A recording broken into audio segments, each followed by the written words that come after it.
नमस्कार, मी निरंजन. भारताचे अत्यंत अकार्यक्षम आणि अपात्र असे नॉन बायोलॉजिकल पंतप्रधान यांनी निवडणुकांचा सगळा धुराळा संपला, प्रचार संपला, निवडणुकीचे निकाल चोरून झाले. निवडणूक आयोगाच्या मदतीने बंगालमधल्या निवडणुका, इतरत्रच्या निवडणुका या चोरल्या आणि ती सगळी चोरी दरोडेखोरी पूर्ण झाल्यानंतर इलेक्शनची त्यांनी काल भारताला एक उपदेश दिला. भारतातल्या सगळ्या 140 कोटी नागरिकांना एक उपदेश केला आणि म्हणजे बिनपगारी फुल अधिकारी किंवा ज्याला आपण म्हणतो ना काय जागते रहो मेरे भरोसे मत रहो अशा पद्धतीचं सगळं ती बडबड होती. पहिले तो काय बोलला हे ऐका. रखते हुए कुछ संकल्प लेने होंगे और उन संकल्पों को पूरे समर्पण भाव से पूरा करना होगा.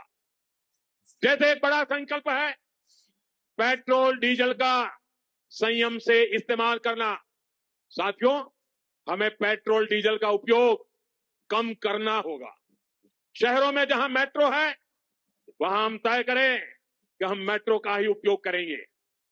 ज्यादा से ज्यादा मेट्रो में ही जाएंगे.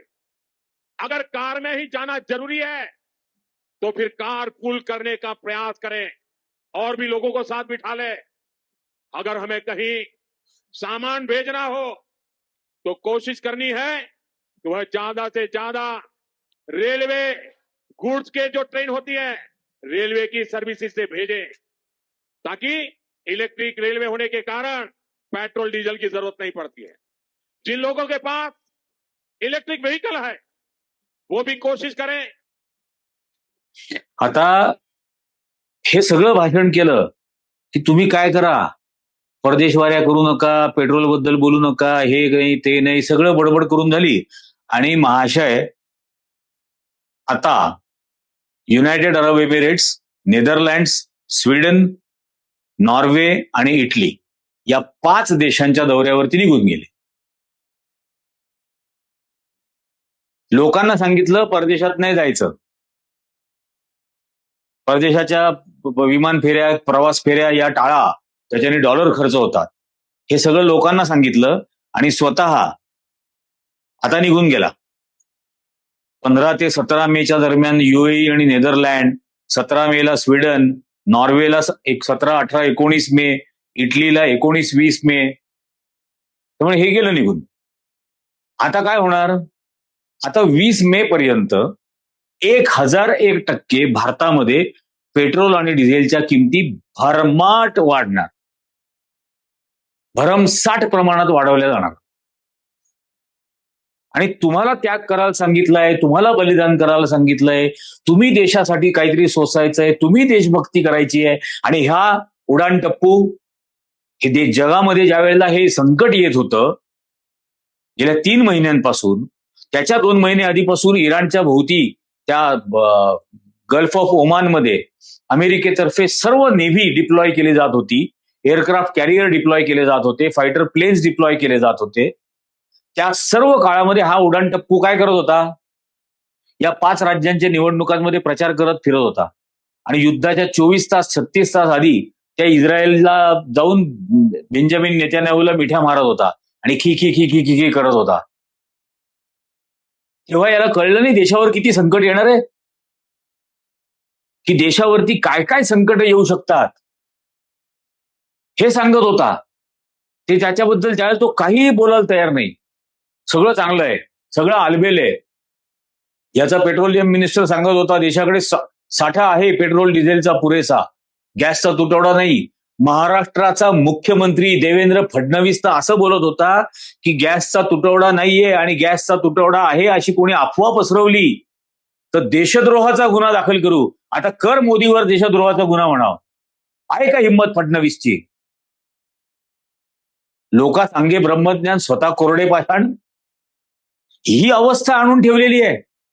या सगळ्या आंतरराष्ट्रीय परिस्थितीमध्ये आणि संकटाकडे संपूर्ण दुर्लक्ष करून बेछूटपणाने निवडणुकांचा प्रचार करत सगळीकडे फिरत होता. आजवर एकही पंतप्रधान, मनमोहन सिंग असतील, त्याच्या आधी नरसिंह राव असतील, वाजपेयी असतील, इंदिरा गांधी असतील, राजीव गांधी असतील, यांच्यापैकी कुठला नेता तुम्हाला विधानसभाच्या निवडणुकांमध्ये रोज प्रचार करताना दिसायचा? महाराष्ट्रात विधानसभा निवडणुका असेल तर एखादी सभा घेतली जायची. हा रोज विधानसभा निवडणुकांचा प्रचार करत फिरतो आणि या सगळ्या आंतरराष्ट्रीय आपत्तीकडे पूर्णपणे दुर्लक्ष. त्या इराणनी फाट्यावर मारलं, इस्रायलला मिठ्या मारल्या म्हणून. चायनीज युआनमध्ये टोल घेतला भारताकडून. आता परवा त्या सौरभ गुप्ताच्या रेड माईक चॅनलच्या जर्नलिस्टला तिथल्या प्रोफेसर मरांडींनी इंटरव्ह्यू दिला आणि त्यात सांगितलं त्यांनी की भारताकडूनही आम्ही टोल घेणारच येणाऱ्या काळात. जो इराण भारताला क्रेडिटवरती 60 दिवसांच्या क्रेडिटवरती आणि 15% डिस्काउंटवरती आणि भारतीय रुपयामध्ये तेल देत होता, त्या इराणची मैत्री झुगारून हा गेला तिकडे नेत्यानाहूला मिठ्या माराला आणि आता त्याचा परिणाम भोगावा लागणार. इराणचा राष्ट्रप्रमुखांची हत्या झाली, खून झाला, त्याचा निषेधाचा शब्द याच्या थोबाडातून अजून निघाला नाही. आणि हा सांगतो की देशावरती संकट येत आहे, तुझ्यामुळे येत आहे देशावर संकट. आणि देशावरती आर्थिक अरिष्ट आणि संकट यापूर्वी आली नाहीत का? आलीच होती ना. इंदिरा गांधींच्या काळात आली, राजीव गांधींच्या काळात आली, नरसिंहरावांच्या काळात आली, वाजपेयींच्या काळामध्ये आली. अणुस्फोट केला वाजपेयींनी, अमेरिकेने भारतावर सँक्शन्स लादले. भारताने वाजपेयींनी असं देशाला उद्देशून सांगितलं नाही तुम्ही हे सोडून द्या, तुम्ही ते सोडून द्या, हे खाऊ नका, ते कमी खा, इकडे जाऊ नका, तिकडे जाऊ नका. ही कुठली पद्धत आहे देशाच्या नेतृत्वाची? इतकी बेजबाबदार, अकार्यक्षम आणि नालायक. हेच सांगणे ना की आम्ही लायक नाही आहोत या देशाचा कारभार पाहायला आणि देशावरचं संकट दूर करायला. आमची पात्रता नाही. तुम्ही बचत करा, तुम्ही पैसे साठवा, तुम्ही उधळपट्टी करू नका, तुम्ही दागिने घेऊ नका, तुम्ही पेट्रोल डिझेल कमी भरा, तुम्ही मेट्रोनी फिरा, तुम्ही पूल कॅप करा, तुम्ही सगळं तुम्ही करा. तेलकट खाऊ नका, अमुक करू नका, फॉरेनला जाऊ नका, हे हा सांगणार तुम्हाला. आणि हा काय करणार? आता या सगळ्या गोष्टीचा आपण पंचनामा करू. भारतामध्ये स्वतःचं डोमेस्टिक प्रोडक्शन होतं क्रूड ऑइलचं. 1960 पासून सुरुवात झाली. त्यात हळूहळू नवीन नवीन तेलाचे साठे सापडत गेले. त्या ठिकाणी तेल, क्रूड ऑइल हे एक्सप्लोअर करायला सुरुवात झाली. हे होत होतं. मी मुद्दाम एक ग्राफ तुम्हाला दाखवतो. हा पहिला ग्राफ बघा. याच्यामध्ये 2014 साली सर्वात पहिले जो टॉप दिसतोय, 2014 साली भारतामध्ये क्रूड ऑइलचं प्रोडक्शन होतं 7,20,000 barrel per day. 7,20,000 barrel per day. 2014 साली ज्या वेळेला हा मुख्य पंतप्रधान झाला दिवटा, त्यावेळेला Bharat 7,20,000 barrel per day crude oil explore करत होता, प्रोडक्शन करत होता. त्याच्यानंतर हा खाली ग्राफ बघा कसा घसरगुंडीवरून घसरत आता कुठे आलाय? 2025 ला 7,20,000 वरून 5,27,000 वर. म्हणजे या 7,20,000 वाढ व्हायला हवी होती, हे झालीच नाही. याचं कारण नवीन तेलाचे साठे शोधणं, त्यासाठी एक्सप्लोरेशन्स करणं, त्यासाठी सायंटिफिक टेक्नॉलॉजी, लेटेस्ट जगातली टेक्नॉलॉजी वापरणं आणि भारताच्या सगळ्या सीमावर्ती भागामध्ये, वाळवंटामध्ये, राजस्थानमध्ये सुद्धा ऑइल एक्सप्लोरेशन होतं भारतात. मुंबई हायला होतं. अनेक ठिकाणी ऑइल एक्सप्लोरेशन केलं जातं. हे अगदी अंदमान निकोबार पर्यंत शोधायला पाहिजे होतं. हे वाढवण्याऐवजी, ऑइल एक्सप्लोरेशन वाढवण्याऐवजी ते बंद केलं आणि रिफायनरीज वाढवायला सुरुवात केल्या. अंबानींच्या, एसआरच्या, या सगळ्या लोकांच्या, त्यांच्या रिफायनरीज वाढवायला सुरुवात केली आणि भारताचं स्वतःचं ऑइल प्रोडक्शन हे कमी 1.5 बॅरल पर डे कमी झालेत. याची काही शरम नाही, लाज नाही. स्वतःचं क्रूड ऑइल प्रोडक्शन बंद. आज हे 1.5 लाख समजा बॅरल तेवढंच जरी चालू ठेवलं असतं तरी किमान दिवसाला 1.5 लाख बॅरल, एक बॅरल म्हणजे 60 लिटर आणि 1.5 लाख बॅरल म्हणजे 90 लाख लिटर एवढं क्रूड ऑइल भारतामध्ये आयात करावं लागलं नसतं. त्यामागचे डॉलर वाचले असते. पण या अकार्यक्षम आणि अपात्र पंतप्रधानांनी ही अवस्था आणून ठेवली. आता हा काय सांगतोय की ह्या ज्या आंतरराष्ट्रीय बाजारामध्ये किमती आसमान को छू रहे है त्याचा सगळा भार भारत सरकार करतंय. हो, बघू हा पुढचा एक चार्ट बघा. 2009 ते 2015 आंतरराष्ट्रीय बाजारामध्ये क्रूड ऑइलच्या किमती किती होत्या? 2009 ला $62 पर बॅरल, 2010 ला $80 पर बॅरल, 2011 ला $111 पर बॅरल, 2012 ला $112 पर बॅरल, 2013 ला $108 पर बॅरल, 2014 ला $99 पर बॅरल. एका बॅरल मागे $99 2015 ला.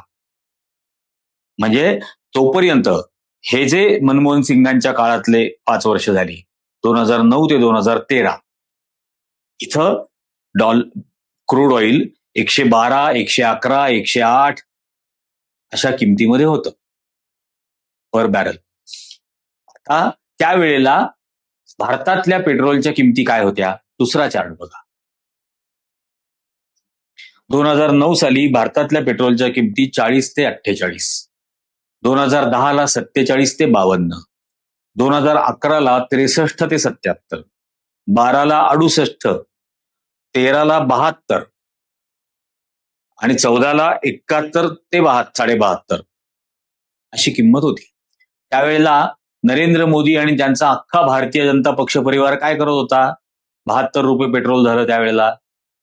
रस्ती चौका चौकात देशभरात धिंगाणे घालत होता. देशभरात धिंगाणे. तो पहिला ग्राफ परत बघा. 2013 2012 $112 आणि $108 ही क्रूड ऑइलची किंमत होती. आता ज्या वेळेला हा दिवटा तुम्हाला त्याग करा देशासाठी सांगतोय ना, आता हा पुढचा चार्ट बघा. हा 11 मे 2026 साली म्हणजे आत्ता या महिन्यात क्रूड ऑइलच्या किमती काय आहेत? WTI क्रूड आहे $100. ब्रेंट क्रूड आहे $104 ते $105 आणि MCX क्रूड जे भारतासाठीचं आहे त्याची किंमत आहे $9,529. $9,529 पर बॅरल भागिले 95 करा.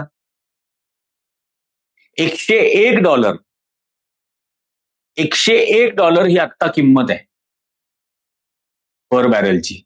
आणि $112 ही ज्या वेळेला मगाच्या चार्टमध्ये जेव्हा सांगितलं $112 ज्या वेळेला क्रूड ऑइलची किंमत होती त्यावेळेला भारतामधली पेट्रोलची किंमत होती ₹68. आता तुम्ही किती देताय? ऑलरेडी ₹100 जास्त देताय. 105, 106 रुपये साधारण आपण पेट्रोलला देतोय. त्या 105, 106 रुपयाच्या पेट्रोलमध्ये सुद्धा 20% इथेनॉल मिसळलेलं आहे. म्हणजे 80%च पेट्रोल आहे. तरीही किंमत किती रुपये आहे? 106, 107 रुपयापर्यंत, 108 रुपयापर्यंत. 20% इथेनॉल मिक्स करून सुद्धा किमती नाही कमी केल्या दिवट्यानी त्याच्यातल्या. आणि आता तुम्हाला मात्र सांगतोय की हे करा. बरं, या आंतरराष्ट्रीय बाजारातल्या क्रूड ऑइलच्या किमती कमी झाल्या 2015 नंतर. त्या $38 पर बॅरल पर्यंत उतरल्या होत्या.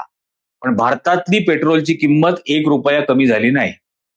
रशिया 40% डिस्काउंटवर भारताला म्हणजे अंबानी आणि बाकीच्या लोकांना ऑइल देत होता. 40% डिस्काउंटवर. पण भारतातली पेट्रोल आणि डिझेलची किंमत कमी झाली का? छदाम पैशाने कमी झाली नाही. आता हा पुढचा डेटा बघा. 2014 ते 2024 या 10 वर्षात पेट्रोल आणि डिझेलवरच्या एक्साईज ड्युटीमधून भारत सरकारने 38,89,00,000 कोटी रुपये इतके रुपये टॅक्स मध्ये वसूल केले. 38,00,000 कोटी. 2026 पर्यंतचा हा आकडा आहे. 42,00,000 कोटी रुपये पेट्रोल डिझेलवर टॅक्स मधून वसूल केले सरकारने. ज्या पद्धतीचा टॅक्स 2014 पर्यंत लावला जात नव्हता देशातल्या लोकांवर, इतकी प्रचंड एक्साईज ड्युटी लावली.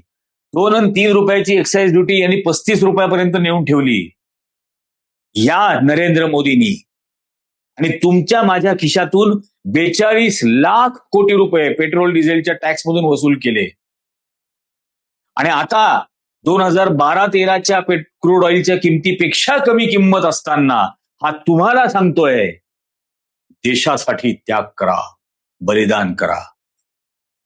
वा. मग आता माझं काहीतरी म्हणणं आहे, नरेंद्र मोदी, तुझे सगळे परदेश दौरे ताबडतोब बंद कर. काहीही देशाला कवडीचा उपयोग होत नाही हे आतापर्यंत कळून आलेलं आहे. ना भारतावरचं टेरिफ कमी करू शकलास, ना टेरिफ लावण्यापासून रोखू शकलास, ना अजित डोवलवरचं वॉरंट कॅन्सल करू शकला, ना गौतम अदानीच्या विरोधातली केस कॅन्सल करू शकला, ना एप्स्टाईन फाईलमधून स्वतःचं नाव वगळू शकला. तुझ्या परदेश दौऱ्यांचा आणि तुझ्या मिठ्या मारण्याचा आणि त्या निर्बुद्ध खी करण्याचा कवडीचा उपयोग नाहीये देशाला. त्यामुळे तुझे परदेश दौरे बंद कर. आतापर्यंत निवडणुकांमध्ये जे धिंगाणे करत होता ना, रोड शो करणं, हे करणं, ते करणं, आमच्या देशाच्या मालकीचं पेट्रोल डिझेल उडवू नकोस तुझ्या रोड शोज वरती. तुझ्या भारतीय जनता पक्षाच्या 21 राज्यांमधल्या सरकारांना सांग की मंत्र्यांनी एकट्यानी गाडीतून फिरायचं, कॉन्व्हॉय येऊन फिरायचा नाही.